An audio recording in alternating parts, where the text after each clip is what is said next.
Hello everyone. आज के video session में हम डेटाबेस मैनेजमेंट सिस्टम के बारे में डिस्कस करेंगे कि देखेंगे कि किस तरह से हम डेटाबेस को मैनेज करते हैं और किस तरह से हम डेटाबेस के अंदर डिफरेंट डिफरेंट ऑपरेशन परफॉर्म करते हैं, किस तरह से हम टेबल को मैनेज करते हैं और उसके अंदर जो जो डेटा होता है उसको किस तरह से हम मैनेज करते हैं। तो आइए वीडियो शुरू करते हैं। Database management system. ओके, जैसे नाम से क्लियर हो रहा है कि जो डेटाबेस है उसको क्या करना है, मैनेज करना है। तो जो हम जिससे डेटाबेस को मैनेज करते हैं तो उसका जो जो भी हम उसके लिए जो भी सॉफ्टवेयर यूज करते हैं या जो भी एप्लीकेशंस यूज करते हैं तो उसको हम बोलते हैं डेटाबेस मैनेजमेंट सिस्टम। ओके, तो इसमें क्या होगा कि जो हमारी जो भी डेटाबेस हमने क्रिएट किया हुआ है उसके अंदर हमारी डिफरेंट डिफरेंट टाइप की फाइल्स है, उसको हम क्या करेंगे, उसको स्टोर करेंगे। देन स्टोर करने के बाद उस डेटा को क्या करेंगे, हम रिट्रीव करेंगे। देन रिट्रीव करने के बाद में हम क्या कर देंगे, उसके अंदर कोई भी ऑपरेशन हम अप्लाई करेंगे। देन उसके इस तरह से क्या कर सकते हैं, मल्टीपल जो उसमें ऑपरेशन भी परफॉर्म हो जाएगा, डेटा स्टोर भी हो जाएगा। ठीक है, तो उसको हमको क्या करना है, ये जो सारे ऑपरेशन होंगे वो किसके ऊपर हो गए, पर्टिकुलर डेटाबेस के ऊपर हो गए। तो इसी को हम बोलेंगे डेटाबेस मैनेजमेंट सिस्टम। तो अब देखते हैं डेटाबेस मैनेजमेंट सिस्टम क्या बोलता है। A database management system, this is the DBMS, or a database system is a software that can be used to create and manage database। ठीक है, तो जो डेटाबेस मैनेजमेंट सिस्टम है तो ये क्या है, एक तरह का सॉफ्टवेयर है जिसमें क्या करते हैं हम, जो डेटाबेस को उसको क्रिएट करते हैं और साथ में मैनेज करते हैं। मैनेज करने में बहुत सारी एप्लीकेशन हो जाती है, उसको अपडेट कर सकते हैं, डिलीट भी कर सकते हैं। ठीक है, उसको रिट्रीव भी कर सकते हैं। ठीक है, तो जो यूजर्स है, users to create a database, store, manage, update and modify and retrieve the data from the database by user और एप्लीकेशन प्रोग्राम। तो जो यूजर है वो क्या कर रहा है, डेटाबेस को क्रिएट कर रहा है, स्टोर कर रहा है, मैनेज कर रहा है, अपडेट कर रहा है, उसमें मॉडिफिकेशन कर रहा है, डेटा को रिट्रीव कर रहा है। ठीक है, तो वो क्या कर रहा है कि जो अलग अलग एप्लीकेशंस है या जो डेटाबेस प्रोग्राम है उसके थ्रू ये क्या करेगा, डिफरेंट डिफरेंट ऑपरेशन परफॉर्म करेगा। तो कुछ इसमें कुछ एग्जाम्पल है किसके, डेटाबेस के, जिससे हम क्या कहते हैं, जो डेटाबेस को क्या मैनेज करते हैं। तो जैसे इसमें कुछ open source and commercial DBMS softwares होते हैं। ठीक है, जिसको कि हम यूज करते हैं, जैसे कि माई एसक्यूएल है, देन ओरेकल है, फिर पोस्टग्रेसक्यूएल है, एसक्यूएल सर्वर है, माइक्रोसॉफ्ट एक्सेस है और मोंगो डीबी है। ठीक है, तो ये अलग अलग जो बैक हैंड सॉफ्टवेयर भी बोल सकते हैं इसको। ठीक है, जिसमें हम क्या करते हैं, डेटाबेस को मैनेज करने की कोशिश करते हैं, उसको हम क्या बोलते हैं, ये इसको बोलते हैं डेटाबेस मैनेजमेंट सिस्टम। तो हमारा जो डेटाबेस होगा है ना, हम ग्राफिकल फॉर्म में क्या करते हैं, इस तरह से मैनेज कर देते हैं। ये एक पर्टिकुलर हमारा डेटाबेस है। ठीक है, हमने डेटाबेस क्रिएट कर दिया। अब इसके अंदर क्या हो गया, डिफरेंट डिफरेंट क्या हो गई हमारी जो फाइल है। ठीक है, फाइल्स को हमने क्या कर दिया, स्टोर कर दिया। ठीक है, या फिर इसको ये भी बोल सकते हो कि हमने उसके अंदर बहुत सारे टेबल्स को स्टोर कर दिया, टेबल्स भी स्टोर हो सकती है। ठीक है, तो अगर अगर हम डेटाबेस मैनेजमेंट सिस्टम की बात करें, जो हमारा जो हम रिलेशनल डेटाबेस मैनेजमेंट की बात करते हैं, तो हमारा जितना भी डेटाबेस होता है उसको क्या करते हैं, हम टेबल के अंदर मैनेज करते हैं। वो जो टेबल कंसिस्ट होती है वो किससे होती है, रो और कॉलम से कंसिस्ट होती है। तो उसके बारे में हम आगे देखेंगे। A database system hide the certain detail about how data are carefully stored and maintain those। ठीक है, तो जो डेटाबेस सिस्टम है वो क्या करता है कि बहुत सारी जो इसके साथ में ये बोलना चाहिए कि बहुत सारी जो उसके साथ में किस तरह से वो बना हुआ है या वो किस तरह से उसको मेंटेन करना है, वो सारी क्या करता है, उसको उसको हाइड कर देता है। ठीक है, मतलब ये कि मान लो जैसे मैं एक एग्जांपल देता हूँ कि अगर जैसे हम कोई कार को मैन्युफैक्चर करते हैं, कार को मैन्युफैक्चर वो ये कार हम कोई कस्टमर उसको कार को परचेस करने के लिए आता है, तो वो क्या करता है, कार को देखता है, उसके कार के जो फीचर्स है उसको देखता है। वो ये नहीं देखता कि कार को किस तरह से कौन कौन सा उसमें मैन्युफैक्चरिंग इंजन कौन से मतलब कौन से किससे बना हुआ है या फिर टायर किससे बना हुआ है। ठीक है, ये नहीं देखता। ठीक है, वो क्या करता है कि जो कार का है, कार का लुक देखेगा और उसके फीचर्स को देखेगा। बाकी चीजों से मतलब नहीं है कि वो किस तरह से बिल्डअप हुआ है, कौन सा मटेरियल उसमें यूज हुआ है। ठीक है ना, वो उससे कोई मतलब नहीं है उसको। ठीक है, तो वैसे ही होता है डेटाबेस के अंदर, क्या होता है कि ये क्या करता है, बहुत सारी चीजें जो उसके अंदर जो जो आप डेटा स्टोर कर रहे हो, किस तरह से स्टोर हो रहा है डेटा, ठीक है, कहाँ पर स्टोर हो रहा है, ठीक है, वो सारी चीजें क्या कर देता है, वो हाइड कर देता है। ठीक है, those it provides the users with the abstract view of a data। ठीक है, अब जैसे मैंने बोला कि कोई पर्टिकुलर डेटा है, ठीक है, ये डेटा है, इसको मैंने टेबल के फॉर्म में कंसिस्ट कर दिया। ठीक है, अब टेबल में मैंने पास कर दिया दिस इज द नेम और यहाँ पे मैंने पास कर दिया क्लास। ठीक है, तो ये क्या होगा, टेबुलर फॉर्म में क्या होता है, डेटाबेस हमको विजिबल है। अब इसके अंदर मैंने कौन कौन से ऑपरेशन लगाए हैं, क्या क्या ऑपरेशन लगाए, उसको क्या कर देता है, वो हाइड कर देता है। A database system has a set of program through which the user or other program can access, modify and retrieve the store data। तो जो डेटाबेस है ना, जिसको हम डेटाबेस सिस्टम की बात कर रहे हैं, तो ये क्या है, एक तरह का सेट ऑफ प्रोग्राम्स है, जिसमें सेट ऑफ प्रोग्राम्स है, जिसमें क्या कर रहे हैं कि जो यूजर होता है वो क्या कर सकता है कि जो जो डेटाबेस है, जिसको डेटाबेस को स्टोर किया हुआ है, उसको मॉडिफाई कर सकते हैं, रिट्रीव कर सकता है, और उसको क्या कर सकता है, एक्सेस कर सकता है। ये परमिशन कौन प्रोवाइड करता है, आपका database system. The DBMS serves as an interface between the database and users और application program। जो DBMS है, DBMS क्या कर रहा है, एक तरह का इंटरफेस प्रोवाइड कर रहा है। किसके बीच में इंटरफेस प्रोवाइड कर रहा है, डेटाबेस और and users. And users means जो भी इसको यूज कर रहा है या जो उसको एप्लीकेशन प्रोग्राम को यूज कर रहा है, उसके बीच में क्या कर रहा है, एक इंटरफेस प्रोवाइड कर रहा है। Retrieving data from a data through the special type of command is called querying the database। ठीक है, तो जो हम इसके अंदर कमांड चलाते हैं ना, जो भी कमांड हम यूज करते हैं, जैसे हम पाइथन के अंदर क्या करते हैं, कोड लिखते हैं, वैसे ही क्या करते हैं कि जो हम डेटाबेस के अंदर जो कमांड चलाते हैं उसको हम बोलते हैं क्वेरी। ठीक है, तो पाइथन में अगर हम कोई कोड लिखते हैं तो उसको कोड बोल देते हैं, और वही कोड अगर हम किस में लिखते हैं, हमारे हमारे डेटाबेस के अंदर या में यूज करते हैं, या उसको उसको कमांड भी बोल सकते हैं, तो उसको हम बोलेंगे query. In addition, user can modify the structure of the database itself through the DBMS. तो जो यूजर है, यूजर क्या कर सकता है कि उसका जो भी स्ट्रक्चर है, ठीक है, किसका, डेटाबेस का स्ट्रक्चर, उसको क्या कर सकता है, मॉडिफाई भी कर सकता है। ठीक है, जब आपको रिक्वायरमेंट होती है, जैसी रिक्वायरमेंट होती है वैसे आप उसको क्या कर सकते हो, क्रिएट भी कर सकते हैं, मॉडिफाई भी कर सकते हैं, और मान लो कि आपको यूज नहीं है तो आप चाहो उसको डिलीट भी कर सकते हैं। तो इस तरह से हम क्या कर सकते हैं, डेटाबेस के ऊपर अलग अलग ऑपरेशन परफॉर्म कर सकते हैं। तो इसको हम जब मैनेज करते हैं तो इसको बोलते हैं हम डेटाबेस मैनेजमेंट सिस्टम। ओके, तो अब इसमें देखते हैं कि इसमें एक टेबल गिवन है। ठीक है, इसमें कुछ अलग अलग फील्ड्स हैं और साथ में ये दिया है कि वो डेटाबेस के कौन कौन सी एप्लीकेशंस है, किस तरह से यूज होती है। तो इसमें देखते हैं, सबसे पहले एप्लीकेशन है, फिर उसके बाद database to maintain the data about. ठीक है, जैसे हो गया, मान लो सपोज बैंकिंग की कोई एप्लीकेशन है, तो बैंकिंग की इंफॉर्मेशन है, तो उसमें क्या है, एप्लीकेशन में कस्टमर इंफॉर्मेशन है, अकाउंट की डिटेल्स है, लोन डिटेल्स है और ट्रांजेक्शन डिटेल है। ठीक है, तो इसको क्या कर होगा, डेटाबेस के अंदर मेंटेन करना होगा। एक पर्टिकुलर डेटाबेस क्रिएट होगा किसका, बैंकिंग का। ठीक है, उसमें क्या होगा, अलग अलग ये क्या हो जाएंगे, उसके जो डेटा होंगे उसको हम क्लासीफाई कर लेंगे, अलग अलग उसमें क्लासीफाई कर लेंगे, या तो उसको टेबल के फॉर्म में हम क्रिएट कर देंगे। ठीक है, तो उसमें क्या होगा कि अलग अलग, जैसे कस्टमर इन्फॉर्मेशन है तो उसमें कस्टमर की इन्फॉर्मेशन होगी, अकाउंट की डिटेल है तो अकाउंट की डिटेल होगी, लोन डिटेल है तो लोन से रिलेटेड डिटेल होगी, और ट्रांजेक्शन की डिटेल है तो ट्रांजेक्शन से रिलेटेड डिटेल होगी। ठीक है, फिर देखते हैं दूसरा, क्रॉप लोन। ठीक है, क्रॉप लोन भी होता है, इसमें होता है किसान क्रेडिट कार्ड डेटा, फिर उसके बाद farmers person data, land area and उसके बाद cultivation data and loan advice, loan history and repayment data. ठीक है, तो इस तरह से क्या कर सकते हैं, इस एप्लीकेशन में ये अलग अलग हम क्या करेंगे, इसके डेटाबेस के अंदर उसको डेटाबेस को क्रिएट करेंगे। ओके, देन उसके बाद इन्वेंट्री मैनेजमेंट आ गया। ठीक है, इन्वेंट्री मैनेजमेंट में क्या हो गया, प्रोडक्ट डिटेल्स आ गया, कस्टमर इन्फॉर्मेशन हो गया, ऑर्डर डिटेल्स हो गया, और डिलीवरी डेटा हो गया। ठीक है, तो इस तरह के ये जो हम डेटाबेस क्रिएट कर रहे हैं, इसके अंदर जो डेटा क्रिएट होगा, या हम इसको बोल सकते हैं जो टेबल क्रिएट होगी, इसका एक पर्टिकुलर मॉड्यूल भी बनेगा।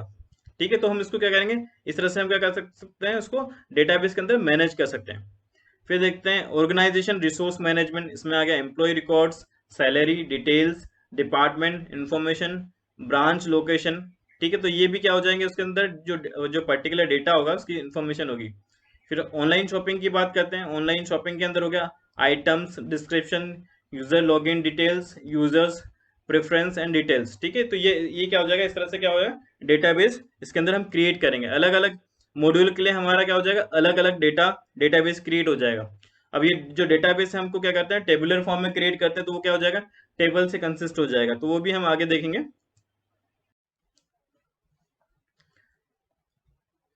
तो जो टेबल गिवन थी, एक तो स्टूडेंट टेबल हो गया, और दूसरा असिस्टेंट जो अटेंडेंट टेबल हो गया। अटेंडेंस, इसमें जो कॉमन है, कॉमन जो फील्ड बताई थी मैंने आपको, रोल नंबर और नेम। ठीक है, एस नेम है ना, स्टूडेंट नेम, ये दोनों कॉमन फील्ड हो गया। अब इसको हम क्या करेंगे, ये जो दो फाइल है इनको इसको कन्वर्ट करना है हमको किसके अंदर, डेटाबेस के अंदर कन्वर्ट करना है। तो डेटाबेस के अंदर कन्वर्ट करने के लिए हमको कुछ इसमें चेंजेस करने पड़ेंगे। तो क्या क्या चेंजेस करने पड़ेंगे वो देखते हैं। एस नेम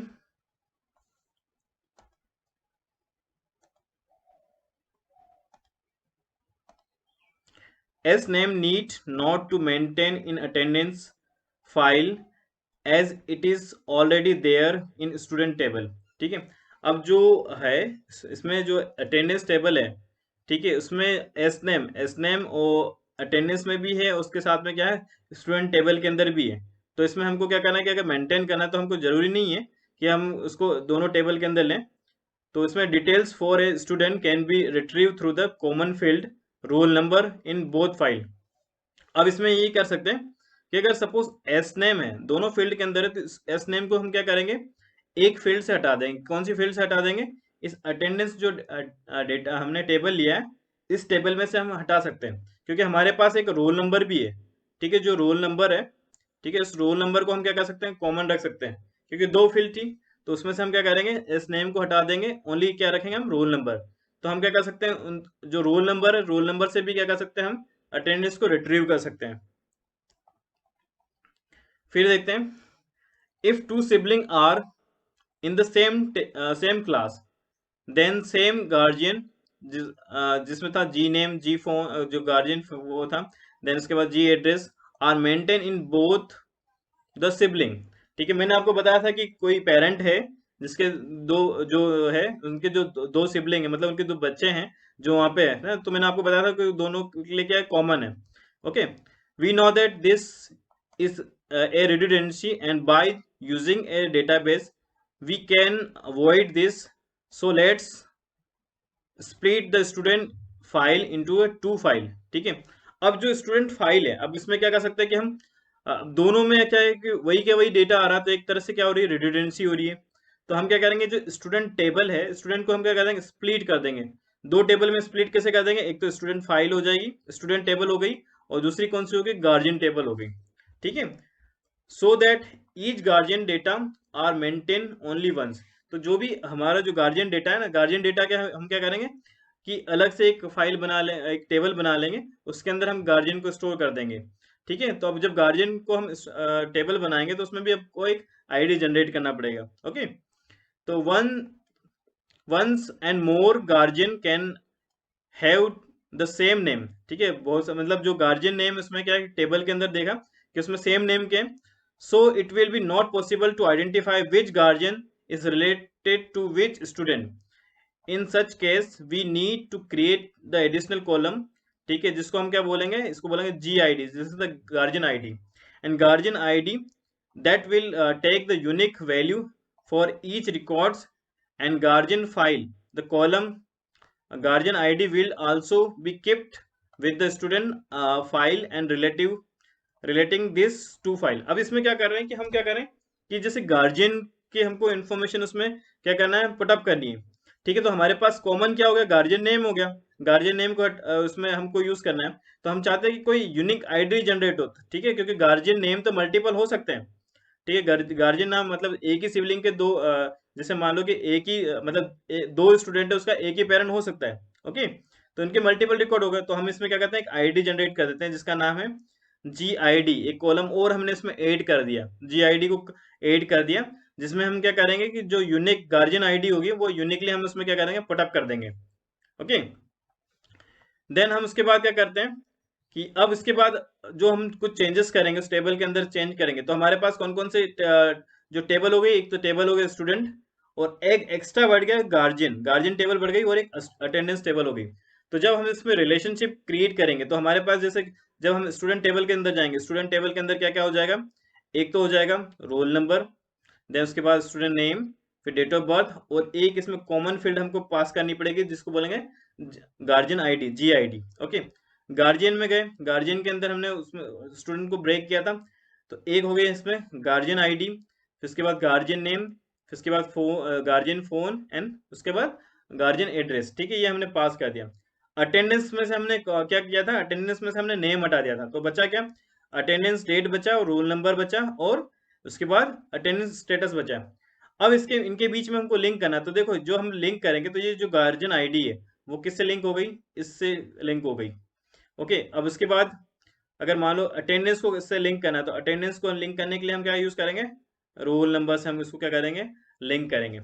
तो इस तरह से क्या होगा कि हमारा जो डेटा है उसको हम क्या करेंगे, एक दूसरे के साथ में रिलेटेड करके चलेंगे। ठीक है, तो जब हमारा डेटा डिस्प्ले होगा, जब उसको हम डिस्प्ले करेंगे, जब डेटा क्रिएट कर देंगे जैसे स्टूडेंट टेबल के अंदर, तो हमारे पास जो डेटा डिस्प्ले हो जाएगा वो क्या हो जाएगा, रोल नंबर हो जाएगा, नेम हो जाएगा, उसके साथ स्टूडेंट डेट और ये गार्जियन आईडी जनरेट कर दिया। ठीक है, अभी यहाँ पे कोई हमने कोई डेटा फिलअप नहीं किया, मतलब कोई गार्जियन आईडी नहीं है इसके अंदर। फिर इसके बाद हम जाएंगे गार्जियन के डेटा टेबल के अंदर, ये गार्जियन आईडी जनरेट किया हुआ है। फिर उसके बाद गार्जियन नेम हो गया, गार्जियन का फोन नंबर हो गया और उसके बाद एड्रेस हो गया। ठीक है, तो एक गार्जियन टेबल इसमें क्या हो गई, एक्स्ट्रा हो गई। ओके, देन उसके बाद आता है अटेंडेंस टेबल के अंदर। अटेंडेंस टेबल्स के अंदर गए तो इसमें क्या हो गया, डेट आ जाएगा, देन उसके बाद रोल नंबर आ जाएगा और स्टेटस आ जाएगा। इस तरह से क्या हो जाएगा कि इसमें से जो नेम था वो हटा दिया। तो अब हमारी जो टेबल हो गई, दो से कितनी हो गई, तीन टेबल हो गई। तो हमने क्या कर दिया कि उस तीन अलग अलग टेबल उसको क्रिएट कर दिया। ठीक है ना, तो इस तरह से हम क्या करेंगे, उसको सिंप्लीफाई कर लेंगे।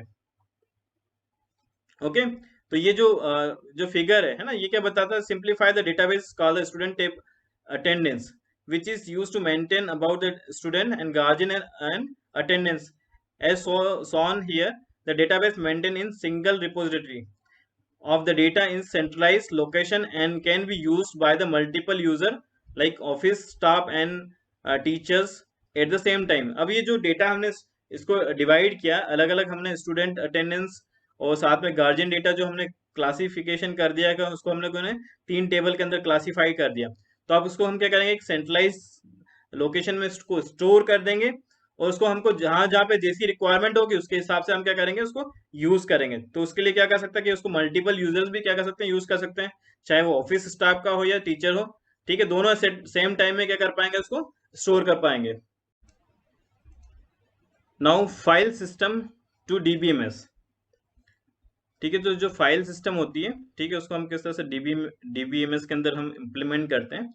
तो इसके अंदर हम क्या करेंगे, दो टेबल हमने प्रीवियस जो लेक्चर में दो टेबल देखा था।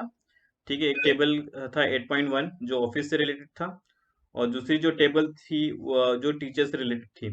ठीक है, तो उन दोनों टेबल के अंदर हम डेटा को स्टोर करते हैं। ठीक है, दोनों के डेटाबेस को हमने क्या किया था, दोनों फाइल को हमने स्टोर कर दिया था। ठीक है, अब उसके अंदर क्या हो गया कि अब ये जो टेबल हमने क्रिएट किया था, इन दोनों टेबल के बीच में कोई भी लिंक नहीं था। मैं एक बार आपको टेबल दिखा देता हूँ। ओके, इसमें टेबल देखते हैं। टेबल है स्टूडेंट, इसमें file maintain by the office, जो ऑफिस है, ऑफिस स्टाफ जो फाइल मेंटेन कर रहा है किसकी, स्टूडेंट की। ठीक है, वो उसका वो टेबल है, उसमें क्या क्या हो गया, रोल नंबर है, एस नेम है, फिर डेट ऑफ बर्थ है, फिर उसके बाद गार्जियन नेम है और उसके साथ गार्जियन फोन है और एड्रेस है। ठीक है, और यहाँ पे जो रोल नंबर देखो सिक्वेंशली इसमें जो डेटा वो एंटर किया हुआ है। देन उसके बाद स्टूडेंट का नेम भी इसमें इंटर है, फिर उसके साथ डेट ऑफ बर्थ भी इंटर है। और यहाँ पे गार्जियन नेम में जाएंगे तो गार्जियन नेम देखो कोई पेरेंट है। ठीक है, किसी स्टूडेंट के एक ही पेरेंट है ना, जैसे यहाँ पे दिख रहा है एक हिमांशु शाह। ठीक है, ये एक ही पेरेंट है। ठीक है, तो उसके बाद जी फोन में भी जाएंगे तो आप देखोगे उनका जो फोन नंबर है वो भी क्या है, सेम है। ओके, देन उसके बाद एड्रेस देखोगे, एड्रेस भी इसके अंदर सेम है। ठीक है, ये तो हो गई बात स्टूडेंट की। अब इसमें चले आते हैं हम स्टूडेंट के बाद अटेंडेंस देखते हैं। अटेंडेंस के अंदर भी हमने जो टेबल मेंटेन किया है। अटेंडेंस के अंदर क्या हो गया, जो जिसको कि मेंटेन कर रहा है, कौन मेंटेन कर रहा है, टीचर मेंटेन कर रहा है। एक है इसके अंदर इसमें हो गए अटेंडेंस डेट हो गई, रोल नंबर हो गया, नेम हो गया और अटेंडेंस स्टेटस हो गया। ठीक है, तो इसमें क्या क्या इंटर है, देखो इसमें रोल नंबर भी इंटर है इस फील्ड के अंदर, और यहाँ पे जो है स्टूडेंट नेम भी इंटर है, और यहाँ पे जो है अटेंडेंस है। अभी इन दोनों टेबल के बीच में कोई लिंक नहीं है, लेकिन इन दोनों के अंदर हम कॉमन देखते हैं। कॉमन क्या क्या हो गया, एक तो स्टूडेंट नेम, ठीक है, और रोल नंबर, ये जो है इस टेबल के अंदर भी है और इस टेबल के अंदर भी है। ठीक है, इन दोनों टेबल के अंदर जो कॉमन है वो क्या है, रोल नंबर और स्टूडेंट नेम है। ठीक है, तो हम क्या करेंगे, इन दोनों के बीच में क्या करेंगे, लिंक करेंगे जो भी कॉमन फील्ड होगी। ठीक है, उसको उस फील्ड को हम क्या करेंगे, एक टेबल से दूसरी टेबल में हम कनेक्ट करेंगे। ठीक है, तो ये किस तरह से करते हैं वो भी देखते हैं।